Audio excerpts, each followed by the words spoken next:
2D animation visually the most beautiful type of animation, but उसे बनाना उतना ही difficult है। For example, इस 1 second के सीन के लिए मुझे 24 डिफरेंट फ्रेम्स को बनाना पड़ा, बट वही अगर मैं इसे 3D में बनाता तो फर्स्ट एंड लास्ट फ्रेम को बनाने के बाद बाकी इन बिटवीन फ्रेम्स को कंप्यूटर खुद बना देता। In simple words, 3D animation ज्यादा फास्ट है और 2D एनिमेशन ज्यादा गुड लुकिंग। पर क्या होगा अगर हम 2D एनिमेशन के लुक्स को और 3D एनिमेशन के फास्ट वर्कफ्लो को कंबाइन कर दे? वेल, इस सेम टेक्निक पे अब तक बहुत से टीवी शोज और मूवीज बन चुके हैं। इस टेक्निक को इंडिया में सबसे पहले यूज किया था Arjun the warrior Prince movie में, और सच में उस मूवी का एनिमेशन गजब का था। एक फुल्ली 3D मूवी होने के बावजूद भी वो 2D लुक्स को डिलीवर कर पाती थी। This is because of its outlines. Outlines किसी भी एनिमेशन को एक 2D लुक देने में बहुत बड़ा रोल प्ले करता है। ब्लेंडर में आउटलाइंस बनाने के लिए वैसे तो बहुत से ऑप्शंस है, बट मैं 2 ही रिकमेंड करूंगा।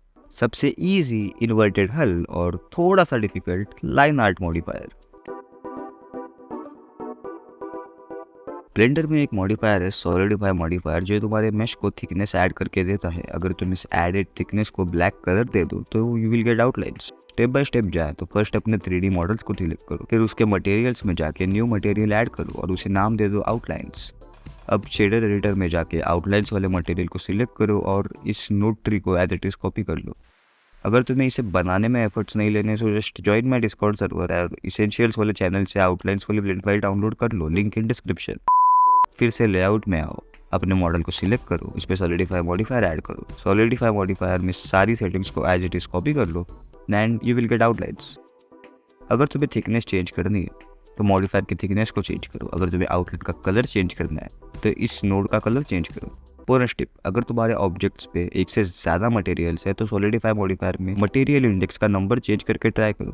तुम्हारे आउटलाइन मटेरियल के एक्चुअल नंबर से -1 करो and you will gate correct outlines. अगर तुम्हारा ऑब्जेक्ट बहुत ज़्यादा सिंपल है तो इन्वर्टेड हल से तुम्हें बहुत अच्छी आउटलाइंस मिल जाएगी, बट अगर तुम्हारा ऑब्जेक्ट थोड़ा कॉम्प्लिकेटेड है तो तुम रियलाइज करोगे कि आउटलाइंस आउटसाइड एजेस पे आ रही है लेकिन इनसाइड एजेस पे नहीं आ रही। To fix this problem I use line art modifier. मैं अपने पिछले कुछ वीडियोस में इन्वर्टेड हल का इस्तेमाल कर चुका हूँ, लेकिन अभी के रिसेंट वीडियोस में मैं लाइन आर्ट मॉडिफायर का इस्तेमाल करता हूँ because it's simply better. Line art modifier तुम्हारे ऑब्जेक्ट पे लाइंस तो ड्रॉ कर देता है, लेकिन वो कैमरा के पर्सपेक्टिव से ड्रॉ कर देता है। सो अगर तुम किसी और पर्सपेक्टिव से देखोगे तो लाइंस इनकम्प्लीट नजर आएंगे, लेकिन अगर तुम कैमरा के पर्सपेक्टिव से देखोगे तो लाइंस परफेक्टली फाइन है। So no camera equals no lines. So सबसे पहले अपने सीन में एक कैमरा को ऐड करो। So here I have a scene जो कि दिखने में ऐसा दिखता है and as you can see इसमें आउटलाइंस नहीं। सबसे पहले एक न्यू कलेक्शन को ऐड करो। उस कलेक्शन को मैं नाम देता हूँ GPS as a grease pencils. अब उस ग्रीस पेंसिल्स वाले कलेक्शन में एक ग्रीस पेंसिल ऑब्जेक्ट को ऐड करो। उस ऑब्जेक्ट के मॉडिफायर में जाके लाइन आर्ट मॉडिफायर ऐड करो। सोर्स टाइप को कलेक्शन लेने दो। कलेक्शन में जाके अपने कलेक्शन को सीन करो। सीन कलेक्शन में वो सारे ऑब्जेक्ट्स है जो मुझे कैमरा के सामने लाने हैं। सो मैंने सीन वाले कलेक्शन को सिलेक्ट किया। लेयर में जाके GP लेयर और मटेरियल में जाके ब्लैक को सिलेक्ट करो and you will get outlines. Now if I play this, तुम देख सकते हो कि इस प्लेन पे भी आउटलाइंस आ रही है and I personally don't like this. So to change that मैं सोर्स टाइप को ऑब्जेक्ट कर दूंगा और अब मैंने क्यूब सिलेक्ट कर दिया। अभी क्यूब पे आउटलाइंस आ रही है लेकिन स्फीयर पे आउटलाइंस नहीं आ रही। सो जस्ट जाके इसको डुप्लीकेट करो और इस क्यूब की जगह स्फीयर को ऐड करो।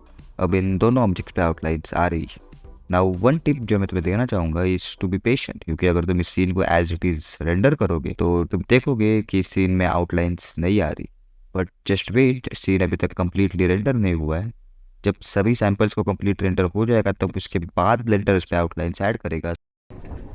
So here I have this scene जिसमें बीच में एक क्यूब है और आजू बाजू बहुत से बॉल्स आजू बाजू बहुत से स्फीयर्स है। तुम ध्यान से देखोगे तो कैमरा की सेटिंग्स में मैंने डेप्थ ऑफ फील्ड को ऑन कर रखा है और डेप्थ ऑफ फील्ड में फोकस ऑब्जेक्ट को क्यूब सिलेक्ट कर रखा है। सो क्यूब अपना इन फोकस है और बाकी ऑब्जेक्ट्स आउट ऑफ फोकस है, which gives a really bad look.